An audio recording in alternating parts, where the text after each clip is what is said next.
In 2001, I was an undergrad. And like most people at that point in life, trying to figure out who I was and who I wanted to be. I was at art school. It was a situation I felt slightly trapped in. I felt like the expectations didn't quite fit me, and I was feeling slightly lost. By no means was my life falling apart. I wasn't dramatically failing at life, but at the same time, I wasn't dramatically succeeding either. I was simply stuck in a rut. A friend gave me a gift voucher for one of London's top hairdressing salons. A free haircut.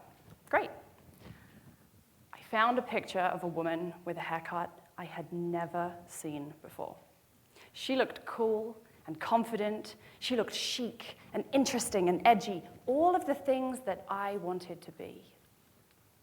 With picture in hand, I went to the hairdresser and I showed her. And I asked, "Do you think I can pull this off?" Her eyes lit up. "Yes," was her reply. And without even washing it first, she lifted up my hair and snip. 10 inches of my hair fell to the ground in slow motion. As I wondered, what have I just done? 60 minutes later, I stepped out of the salon, feeling exhilarated. I felt noticeable, bold, brave. I had taken a leap. The dramatic haircut I had just got was a mohawk.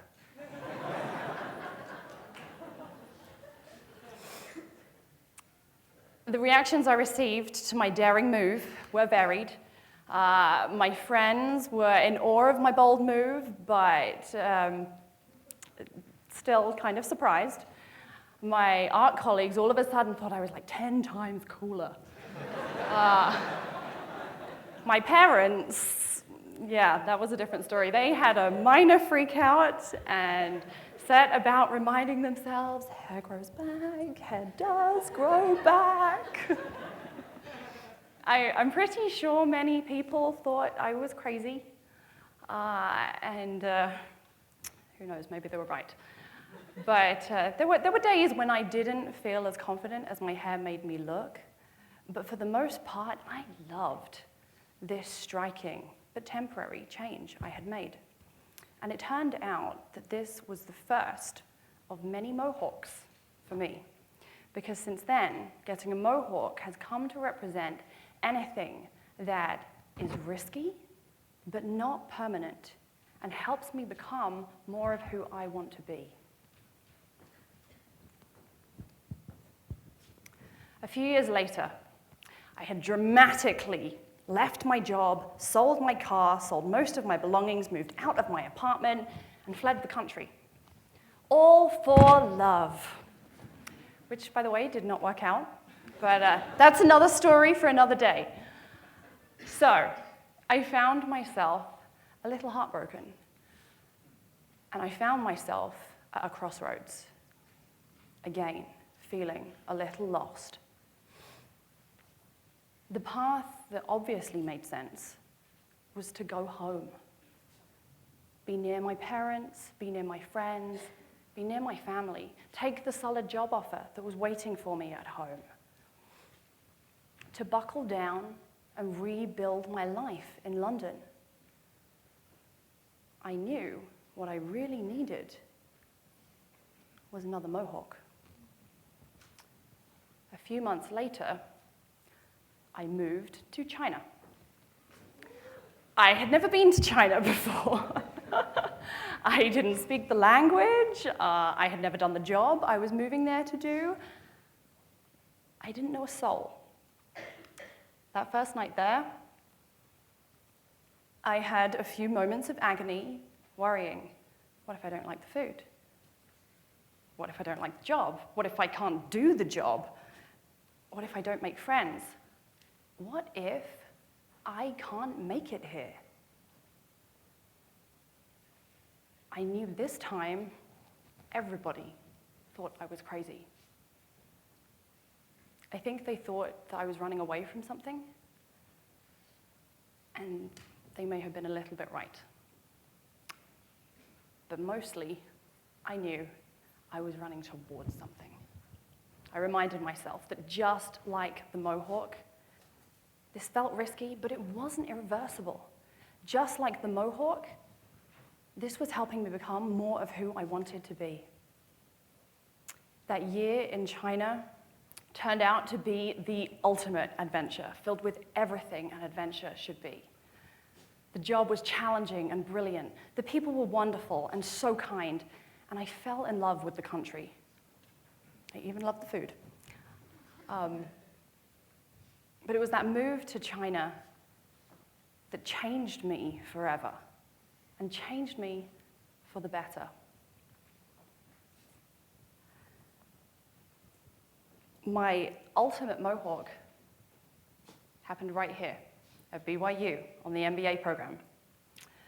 The business school here has a great network and a great career center.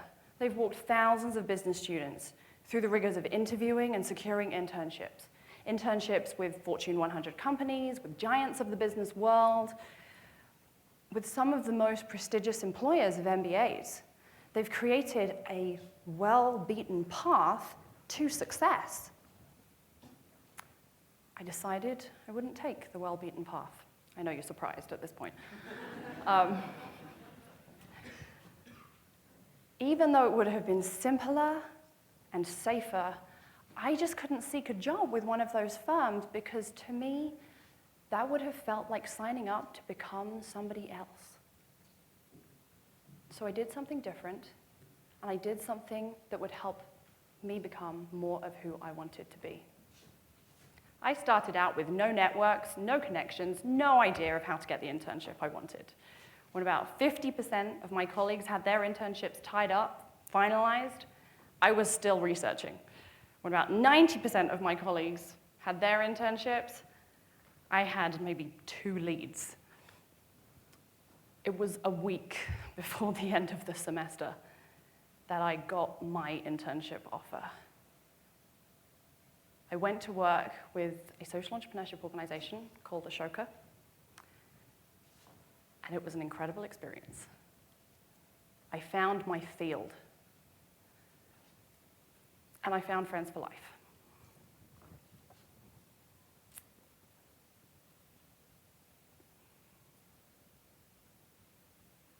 That internship got me the job that I have right now. Thanks to this Mohawk, I have a job that is challenging and rewarding and fulfilling. I'm doing work that is a privilege and a pleasure. I have a job that fits me like a glove. And stepping back, I realize it took every one of my Mohawks to get me here, and I'm sure there will be plenty more. Now, I'm not saying be reckless. Reckless doesn't help anybody. I am saying be bold. Have the courage to take action that feels right, even if it causes a little bit of concern. Thoughtfully getting a Mohawk on a regular basis has opened up opportunities and paths that I could not have imagined previously. I know I am absolutely on the path to becoming who and what I want to be. So, next time you're feeling lost, you feel like you're becoming someone else, or you're simply stuck in a rut, be bold. Try getting a Mohawk. And remember, I said a Mohawk, not a tattoo. Thank you.